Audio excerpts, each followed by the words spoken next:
Okay. And we have to watch our sitting faces. I learned that. I learned that, yes. Because I learned that my sitting face isn't the most polite. Okay. See, I fly like butterfly, melt from the weather, my pain is for gain, grab the future, let it take you high. Sigh from the war cries, learn from the story, my pain is for gain, never once does my story lie. I see you blossoming. My name is Portia Bryant, and I am the host of The Essence of Butterfly. The Essence of Butterfly is all about being able to navigate through life's journey, learn your lessons, grow, and resent none of it. Thank you for tuning in to The Essence of Butterfly. And with us, we have a very special cast. If we can give them a hand, everybody. Yes, yes. Thank you. Thank you for showing up. All right. If we could, if you can introduce yourself and let us know where you're from. And we're going to just jump right on into our topics for today. Can we do that? Yes. All right. All right. Ms. Key. Hello, my name is Lakia Perez, and I am from North New Jersey, but I reside in Virginia, Norfolk, Virginia. Thank you for coming. Yo, yo, yo. I'm Despina Marie from Despico International Ministries, Despico Destiny Center, Powerhouse, and all that good stuff. Whoop, whoop. Whoop, whoop. Glad to be here with Essence of a Butterfly, my sister, blossoming, loving it. Thank you for having me. My name is Joe Hansley. I'm originally from Hazelhurst, Georgia. I reside in Portsmouth, Virginia, and I'm glad to be here. Thank you. All right. And I'm Robert Van. I'm an 11-year military veteran, elder at Ambassadors for Christ Deliverance Center, and a current teacher at Blair Middle School. Originally from Georgia. Thankful to be here. Thank you, sir, for being here. Without any further ado, we're going to jump right on in. We are talking about the topic of betrayal. So if you could share with us your thoughts or experience with that very heavy moment of betrayal. I would, before you answer the question, I do want everyone to know that betrayal is a moment of a death. Yeah. Because it's a moment when you trusted somebody. Because if you didn't trust them, they wouldn't have been able to betray you. You gave them a part of you, and they were able to to tell you that you was wrong and trusted them. And so that's like experiencing a form of a death. Has anybody experienced betrayal before? I'll start it off. For me, my experience came in the relationship with me and my father. I was raised in a single parent home. My mother got divorced when I was in ninth grade. I'm their only child, but then he married someone who had 5 kids. And at that moment, I felt betrayed. Because how could you leave me and my mother to go on to another relationship a lady who had 5 children? So I felt like the trust that I once had with him, I could no longer have. And as my father, you should have, as a child, this is what I'm thinking, you should have stood at that moment better. But I didn't know better. But at that moment, that was my first taste of betrayal. Yeah, I just have to say, betrayal for me is like, in order for someone to betray you, that means you have to have embraced them in such a way that they get close enough to give you that Judas kiss. Yeah. And for me, because I don't want to get too heavy into my story, because it won't make us fly like a butterfly. But anyway, but one particular thing I was thinking about that just really struck me when you said it is that in high school, I had a really, really close friend, a guy friend, nothing intimate, just really close, and he was always there for me. And I remember him saying, "Hey, we came to the sock hop. For y'all that's not my age, you don't know what a sock hop is, okay?" But we went to the sock hop, and he said, "Hey, take a ride with me." I'm like, "Oh yeah, okay, let's go, let's take a ride." And he actually took me out to this house, this old house. I'm like, "What are we doing here?" And I could feel something wasn't right.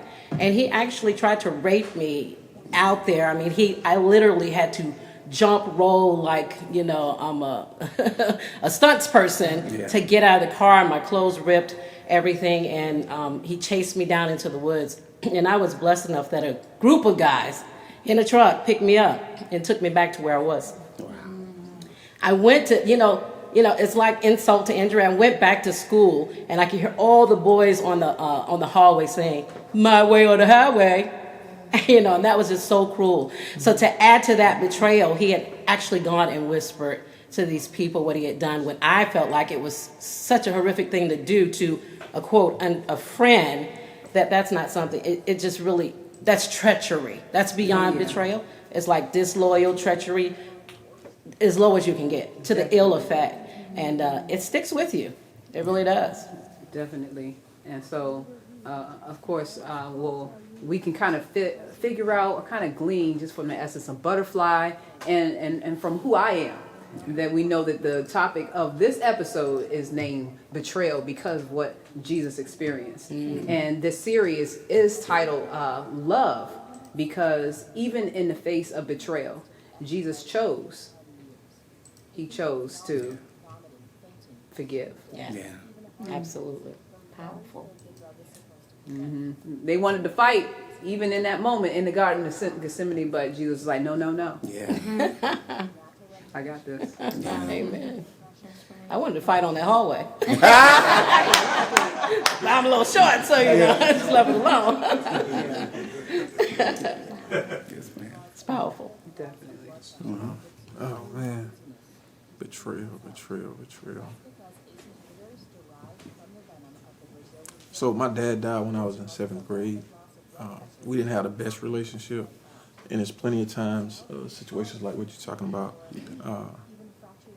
I have a game, or I have something that come up, and he tell me that he coming, and he don't come, and it just crushes. So that would be one of my biggest betrayals. Family members that you trust, and they take advantage of that trust. Yeah. Definitely. For me, honestly, y'all, I can relate to everyone on this panel right now. I was like, oh my goodness. But you know what? I'll share about betrayal from a friend. And the difference between the friend is that she was raised in a household with a mom and a dad. And I was in a single mom's home. And so my life was totally different. I was on survival mode as a young child, but she had everything that I wanted. And throughout the years, because of how I was raised, there were some things that I entered into because of the dynamic of how, where I was raised. And she began to talk about me. She began to really say, really harsh things about me. And she was one of my best friends. And it's hard because even today, I could still feel that, in the young lady, because I've seen her as she's older. And I say, you know what? I'm forget about that. I'm a different woman. I'm a woman of God. Yeah. But even to this day, she will not even connect. And I say, God, why? But some things just are not meant to, some people want to rekindle and bring things back together, but really, and reconcile. But really, we just got to reconcile with Jesus, and we're not always going to reconcile with the man. Right. Yeah. That's good. Thank you so much for sharing. Good. All right. Yes. Now, welcome again to another episode of The Essence of Butterfly. And today we will be talking about the topic of rejection. Thank you so much for tuning in once more and being with us as we explore this topic. Rejection is one of those things that, hey, it's like being pushed away. You're being pushed away, shown that someone does not want to connect with you. And as humans, there are 3 needs that we have, 3 basic needs that, as I see it, to feel loved, to feel safe, and to feel connected.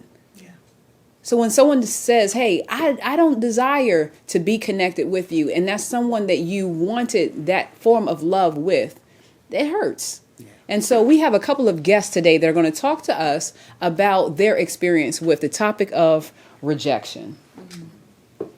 I'll go ahead and start this time. When it comes to rejection, I always speak from the rejection from the womb.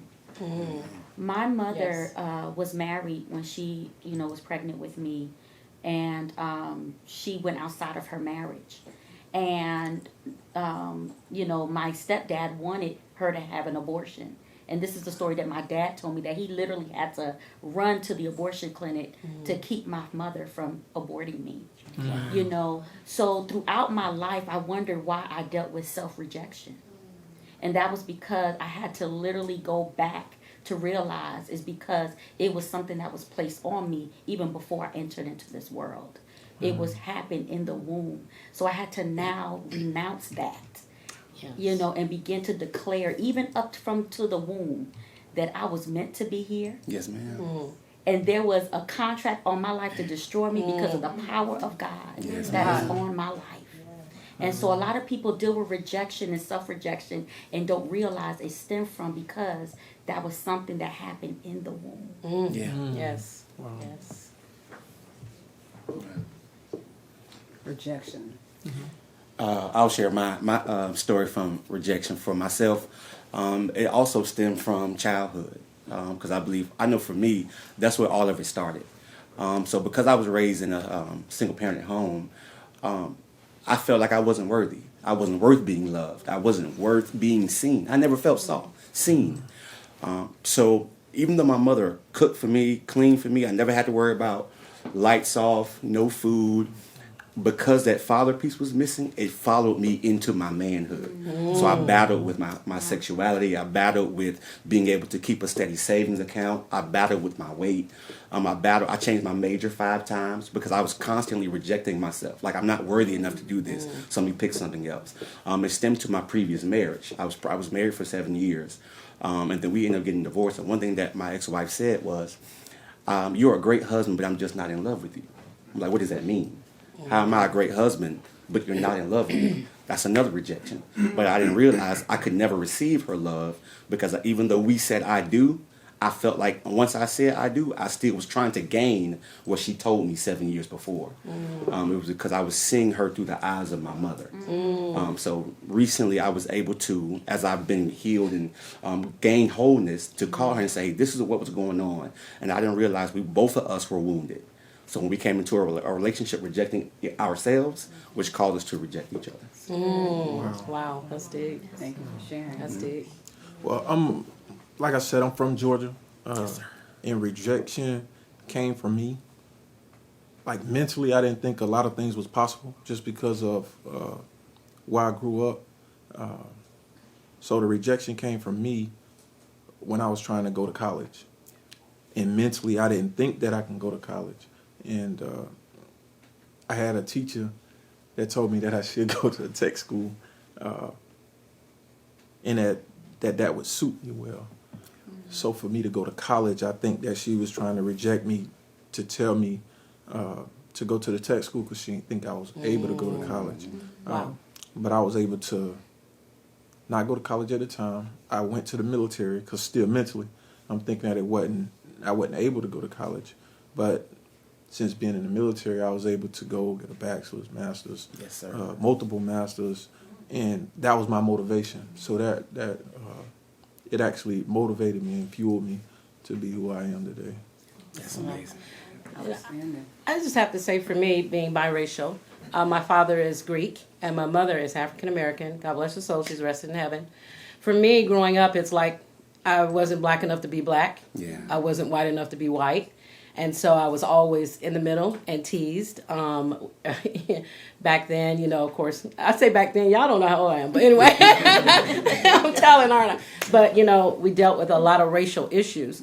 Even my mom and dad ended up not getting married because of the, race culture and the cultural things back then. Wow. So the rejection for me is that I couldn't find my place. Mm-hmm. Who am I? And then my dad is here, he's outside the home, and my mom's trying to raise me as African American, and my dad's, baby, you're Greek, baby, the Greeks are the best, baby. And so for me, it's like I lost my identity because I did not feel accepted. Mm-hmm. And so it's still, it goes with you. For anybody, listen to me, anybody that's dealt with rejection, it goes with you into every relationship, and you have to examine yourself and determine, you settle who you are in that relationship and in society as a whole. And so I have to consciously do that so that I don't draw, by being rejected, I don't draw rejection. And so for me, it's that whole biracial thing for real. Yeah. Definitely. And the background and inspiration for this episode is Jesus, his friend who said that he would never deny him. He would never reject, Christ. And so, he did. Yeah. He did. Yeah. And then not only did he do it, but he did it 3 times within the ear span of Christ. And so Jesus was there when he kept saying, "What do you mean?" And then getting mad about it. Yeah. I said, "I don't know him. Yeah. I don't know him. Why you coming at me?" And so, it was just this moment. I felt for Christ. Yeah. And so, yes. So Jesus felt it first. Yeah. Yeah. And so right. this is the human experience, the human experience. So if the essence of Butterfly has a subtitle, it is In Defense of Humanity.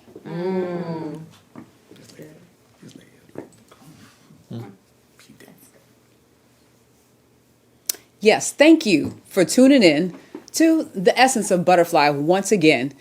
And today's topic we are going to be exploring is a topic of legacy.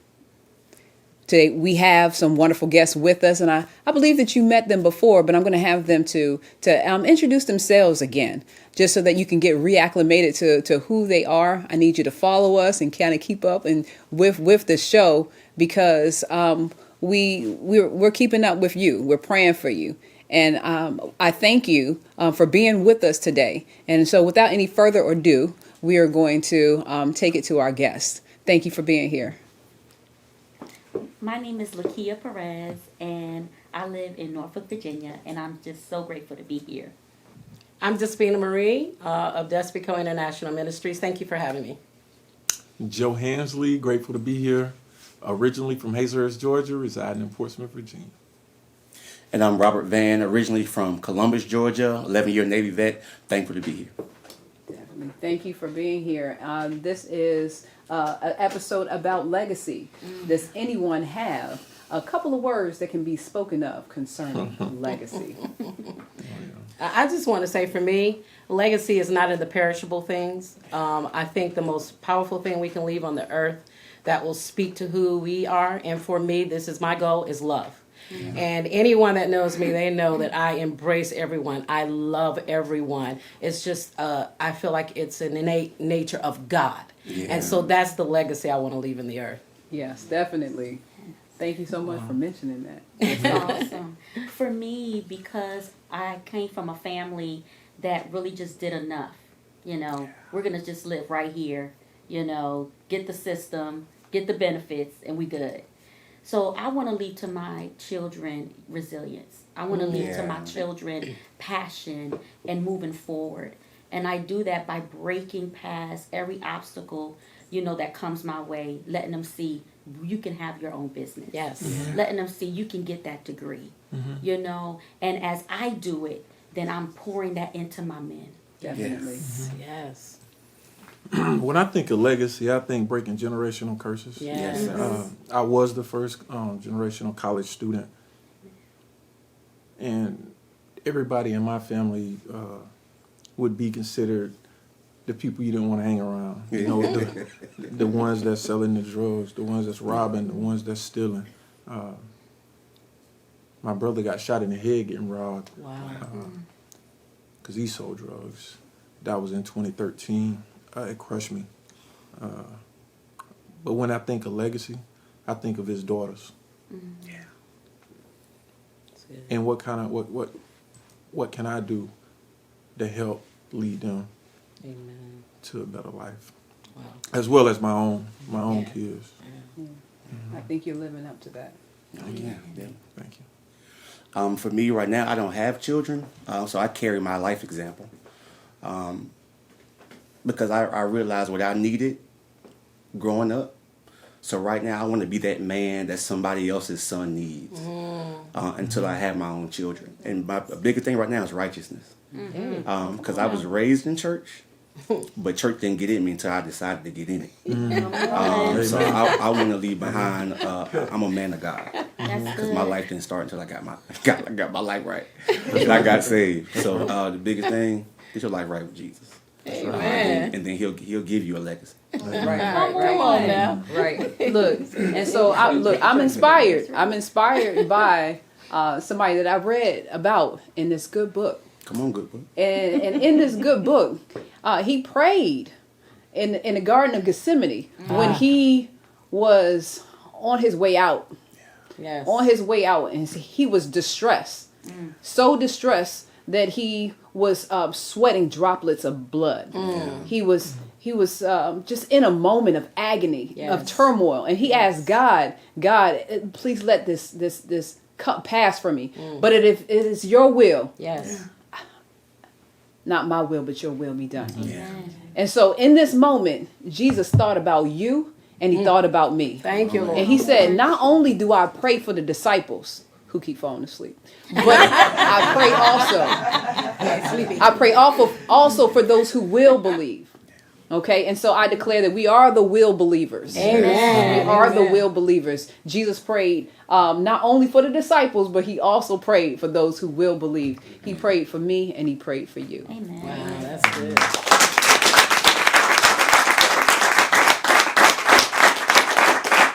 There's no claps.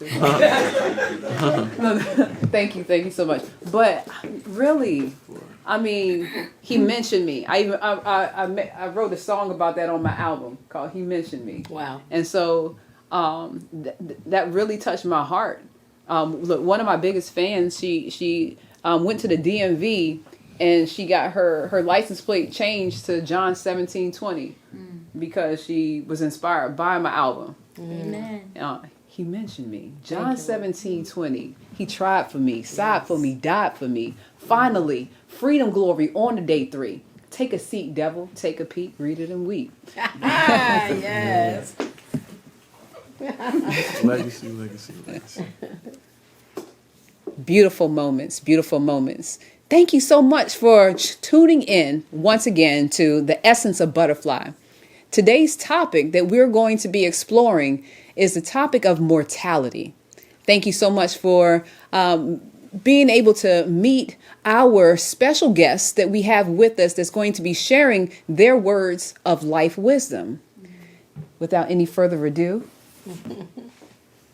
Well, I just want to share a particular instance. I have this condition. I won't get into it. And people laugh at me when I tell them this, but I'm allergic to exercise. This is for real. Yeah. This is not a joke. And I am a comedian, but this is for real. I have exercise-induced anaphylaxis, but I didn't find out what was going on until I went to the allergist, and they just, did the hundreds of tests, and they could not figure it out. And so the guy came back to me because I would, go into shock, shut down, near death. And he came back to me and he said, you have sudden death syndrome. I'm like, what?